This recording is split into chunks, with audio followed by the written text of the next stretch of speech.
Alright guys, Shrouded Fable, the new special set that's releasing August 2nd, and look, it's looking okay, but there's some things that I want to discuss about it and go into the set. So obviously special sets are always kind of hit or miss. Sometimes your special sets will become literally the boom of a generation, kind of like how Pokemon 151 is, and then other times, you might have a real lackluster set, kind of like Shining Fates, how that's still available for retail price today, and it got released close to 3.5 years ago. So you never know how these special sets are really going to go. But I want to go through Shrouded Fable as an investment, talk about some of the singles within the set, and see how they are going to perform just through my kind of knowledge of Pokemon collecting and investing, and seeing what some of the singles are going to go. The best way I like to look at it, guys, is firstly, I love to look at the artworks of the cards. I love to look at the pull rates, how rare they are. And then by that, we can kind of see how much demand is going to be drawn in for the set, and we can kind of make some sort of future forecasting for the set. Now, before we go into it, I want to go into the box art for the set and the booster packs and just talk about the kind of artistic approach they did with the set. So looking at the booster packs, it's obviously got the Loyal 3 from the Gen 9 DLC. And look, what I like about the booster packs is they have this kind of the pinks and the greens. They kind of work really well in the black. They give it a very unique look. I haven't really seen booster packs look like this.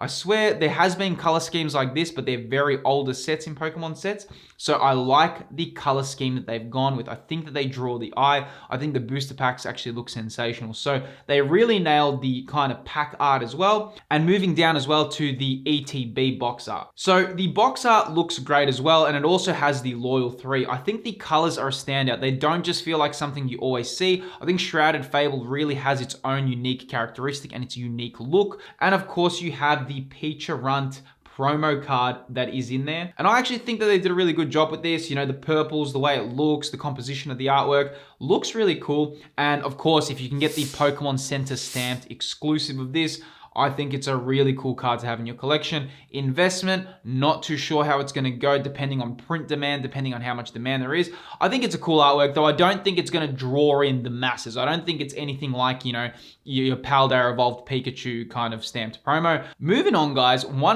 ironically, the highlights of the set, okay? There is a Greninja EX Special Illustration Collection. And guys, what they have done with this Greninja artwork is out of this world. This Greninja artwork is incredible, and part of me is a little bit disappointed how easy this kind of card is to pull. I know we all love adding to our collections and getting the easy cards, but it kind of does damage kind of the rarity of such a fantastic illustration. Just looking at it here, I can see the way they have designed this card, the way how Greninja is in its iconic pose, it looks sensational. And to me, I love it when artworks of this caliber are rare cards within the set. I can't see the value of this unless there is some real short printing or there's not enough special illustration boxes to go around. I cannot see this card being too expensive just because kind of it's gifted. You can just buy the special illustration box and you can get the card. So really, guys, this artwork is phenomenal, and honestly, it's one of the best artworks I've actually seen in Scarlet and Violet, and it looks sensational. Now, what's really cool about this, and just so you know from an investment lens, is because these come in this plastic box, right? And they come and they kind of get placed in the four corners. Getting these promo cards in good quality is incredibly hard, and they grade very hard. To get the PSA 10 in these is super difficult, man, because in transit, when the boxes are traveling, when people try to pick them out, if you're not careful, you just make a slight little ding and bang, that's a PSA 8. So, you have to be careful with these when you buy them, but also just how they're packaged inside, they're very hard to grade. So there could be a market for this one in particular in a PSA 10. Depending how hard it is to grade, you might get a premium. So it's something to look out for, just given how those promo boxes grade very harshly. They're just very hard to get good grades on them, right? So it's very likely that if you send this to get grade, it will just get an 8 and a 9 by design, just because that is kind of the game you're dealing with when you're dealing with promo boxes. And same thing, guys, you also have a King Gambit Special Illustration Rare. And of course, that looks cool. It comes in its own EX box. And again, it's a fantastic artwork as well. It's really cool that they've given us these amazing artworks, but then again, they do feel a little bit gifted. I think with the caliber of the artworks that we've gotten, they do feel slightly, just here's a cool artwork, here it is. Not that I mind that particularly, but I think when you have an artwork of the caliber of the Greninja, I really think you should put that as a chase of a set, because it just it kind of draws in that kind of excitement, what collectors love. There's nothing wrong with valuable cards, guys. There's nothing wrong with striving for cool collections. And I think when, the fact that it's been gifted, I think they could have shuffled a different card in that place. But of course, that's my opinion. In terms of the cards and the illustration rares and the special illustration rares, I want to go through some of the highlights and some of the areas where I think they could have done better. The first one I want to go through is the Houndoom. Guys, this is a cool artwork, man. They really nailed it. It really fits that kind of shrouded fable. It's kind of got this dark kind of theme set. It really has that kind of, I know the Japanese set was called Night Wanderer, and that really fits with that thematic theme. This Houndoom looks incredible. Houndoom is one of my favorite Pokemon. I played Pokemon Gold. I remember catching the Houndour and evolving it. It is a real fan favorite for me. But then again, guys, it looks really good, and I think they really nailed the artwork here. I think the colors and how it has that rainbow kind of dipping in the background, and you can see the shadows of more Houndooms behind it, looks fantastic, okay? I do think that this one is going to be a kind of chase card of the set, given the fact it's Houndoom. It hasn't gotten that much love in the TCG, and also it just is a really cool artwork. I like the perspective of it. I like how it looks like it's running. They've given it a really cool design here, so I think this is one of the highlights of the set. Moving on, guys, we have the Dusclops trio line, and I think these are really cool. These Pokemon haven't got so much love, and I think seeing them all in a set looks really cool. I think the art design is awesome, and I like how they're kind of like ghosts in a city, and I think these ones are one to look out for. They really nailed that, so props to them as well for that. Moving on, guys, we got the Persian. Now, I love this because it doesn't have so much connections to Team Rocket. What I mean by that is Persian is always put in a position within the TCG that it's Team Rocket's pet, right? It's just always like that. You got Giovanni, he's got his Persian. You rarely get Persian on its own, and this just kind of feels like it's Persian on its own. It's looking at itself in the mirror, and look, I think it's really great. I think it's super unique. Do I think it's going to be an expensive card? I'm not too sure, depending on the demand and how. Persian is a Gen 1 Pokemon. Persian does have obviously a lot of fans. It is Meowth's evolution, so there could be potentials of this card growing, but it just depends what the fans want and how much they like it, you know what I mean? At the moment, I'm really liking this card as well. I think it's really cool, and I think it's got a nice aesthetic to it. Just depends on how much demand the card's going to pull. Okay, guys, now we're on the special illustration rares, and this is kind of where I feel Shrouded Fable is going half strength almost. It feels like they don't want to give you the power of what they are capable of with artworks, and they just feel at half strength. I'm looking at this Munkidori special illustration rare. It's not that, it's just lacking something. It just feels like a card. Yes, it's okay. Yes, the colors look okay. The blacks and the blues merge well, but it just feels that it doesn't have any drawing factor. If I pulled this, I would only know because I'm a collector that it's a valuable card. Whereas that Greninja that I was talking about, anyone that pulls that card, you don't even have to be a Pokemon collector. You would know that's a rare card just by the design. Okay, the design, kind of screams, hey, this is a rare card. This is a cool card. This card and this kind of special illustration with the Munkidori doesn't do that. Now, moving on, guys, and I kind of feel like this is the disappointment of the set, is the Okidogi.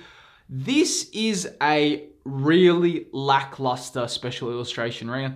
Given the fact that if you did pull a special illustration rare, to me, you'd want to pull something of a high caliber. And I understand that not every card can be always 10 out of 10, and there's going to be times when they go 6 out of 10 or 5 out of 10.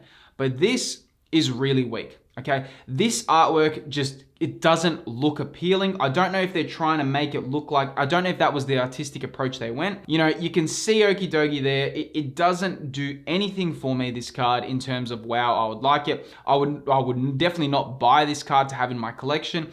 Even if the only time I think that people would want this is if they want it in a master set. I don't know how many people are going to be like, yeah, I want a PSA 10 of this card, or I want to collect this card. That's okay. We can have these kind of artworks, but I really do think when they're going with these special illustration rares, they really should go at a higher rate. They should be striking higher.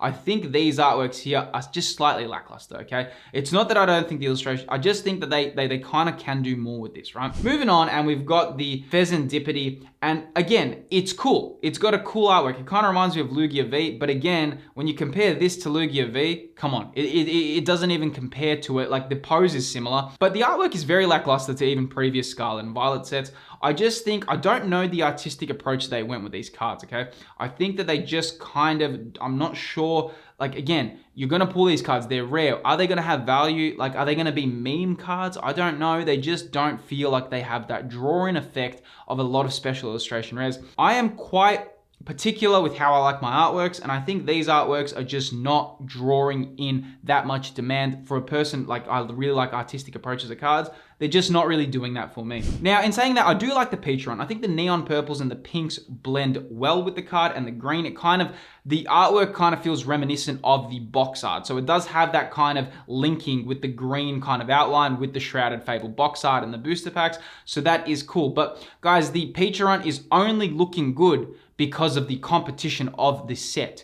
So if this was a chase card and a special illustration rare in a lot of other sets, I would say this is not even up to par. But unfortunately, because these special illustration rares are so lackluster, this one just looks like it takes the cake.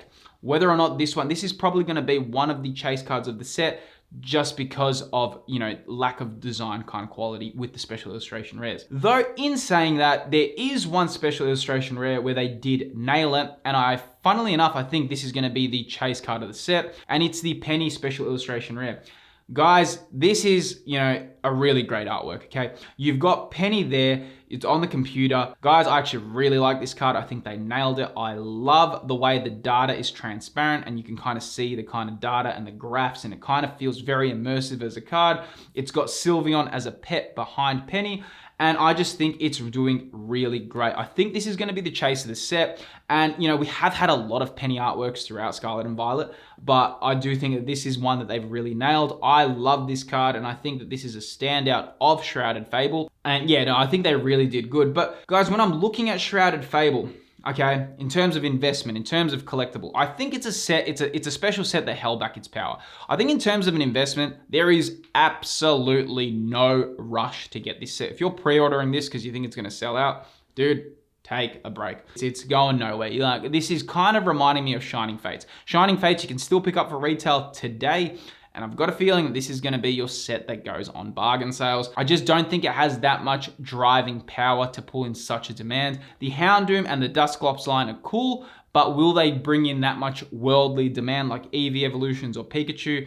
Definitely not. So, the highlights of Shrouded Fable are probably the Kingambit and the Greninja, which again is, I think if the Greninja was a special illustration rare in this set, I think that would make this set far more enticing. But the fact that it just comes in a promo box kind of makes this set not that investable, in my opinion. Of course, because everyone might have that opinion as well, no one touches it, and it could have a Rebel Clash scenario because no one bothered with it. But guys, funny things can come with these sets, because, a lot of people might just miss them and people just go, I'm going to take a break from them. They could also grow in value just because everyone has the same mentality and because no one kind of held sealed or no one tried to grab onto them. They kind of grow in value just because of that. And guys, it really makes you wonder. We do have some lackluster artworks, but Scarlet and Violet hasn't always had that. In fact, Scarlet and Violet has had some of the best artistic approaches for cards within Pokemon's history. And if you're wondering what the top 10 best Scarlet and Violet artworks are, I talk about that in this video right here.